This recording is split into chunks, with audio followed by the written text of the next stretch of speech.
सुना तानी। अरे छोड़ी कॉलेज के पढ़ाई राजा जी, रउआ के भागला जमाई राजा जी। अपन कापी किताब फुल पेटी में धानी,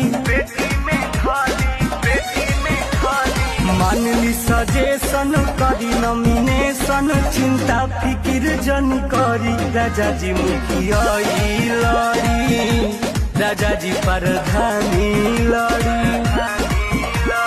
मानली सजेशन करी नॉमिनेशन, चिंता फिकिर जन करी राजा जी मुखिया लड़ी, राजा जी प्रधानी लड़ी।